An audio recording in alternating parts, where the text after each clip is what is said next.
Hey guys, welcome back to my channel. If it's your first visit, welcome. I compare and contrast movies to the books and video games they come from, and vice versa, mixed bag, what have you. If that is something of interest to you, please subscribe and ring the notification bell so you can catch my weekly uploads, and I even take requests. This week, as we head into fall, and also onto my third year of doing this channel, I'm covering Something Wicked This Way Comes.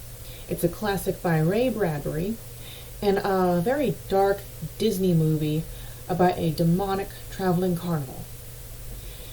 The story behind the book is sort of a coming of age for the two boys at the forefront, Will and Jim, as the innocence and naivety of youth is compromised when faced with true evil. In the movie, it's more about the recovery of a father and son relationship when Charles and Will, actually between Charles and Will, as Charles faces a moment of cowardice that has given him several years of regret and overcomes it. The book and the movie share a lot of the characters. The two boys and their very different families.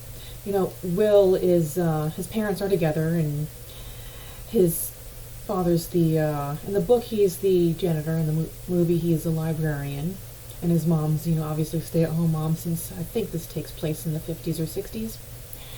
And Jim is being raised by a single mother who doesn't really have a whole lot of involvement with him. Anyway, there's also their teacher, who you'd never believe it to look at her, but was once upon a time the most beautiful woman in town.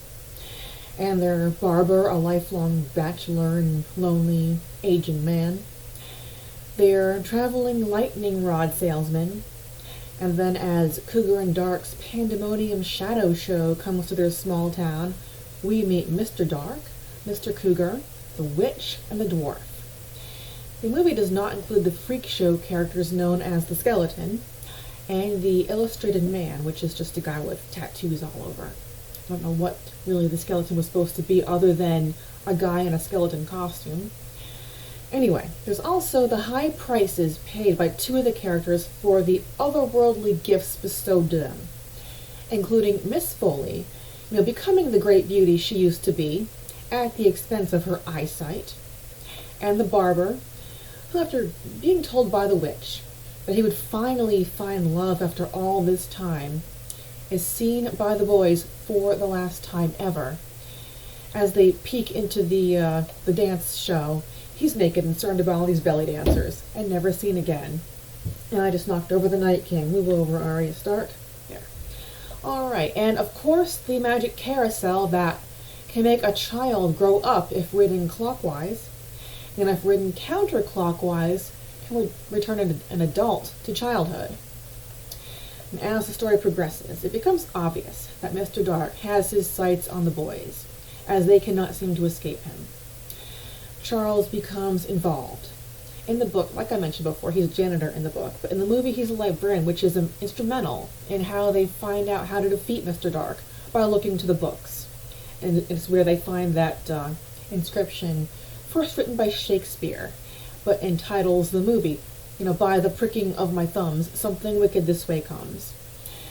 In the movie, the showdown between Mr. Dark takes place in that library, as he tempts Charles with promises of youth, as he tears pages from a book, while the boys are trapped in a mirror maze.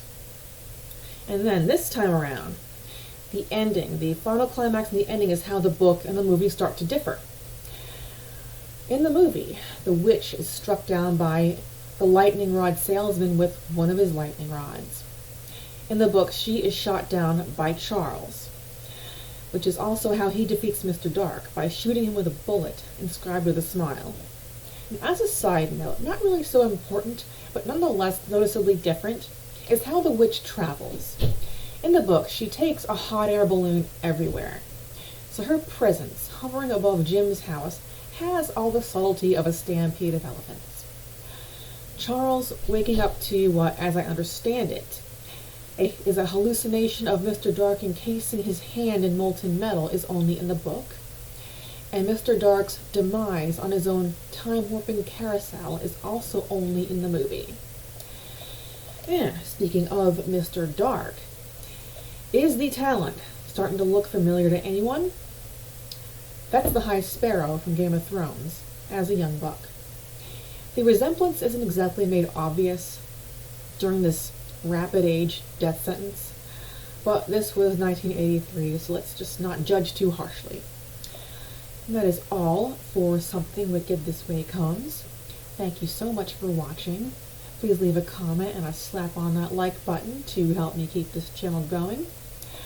Next weekend I'm going to be otherwise engaged, so I won't be uploading a new video until the weekend after. And I have a subscriber request on deck. So I will see you back in 2 weeks for Bubba Hotep.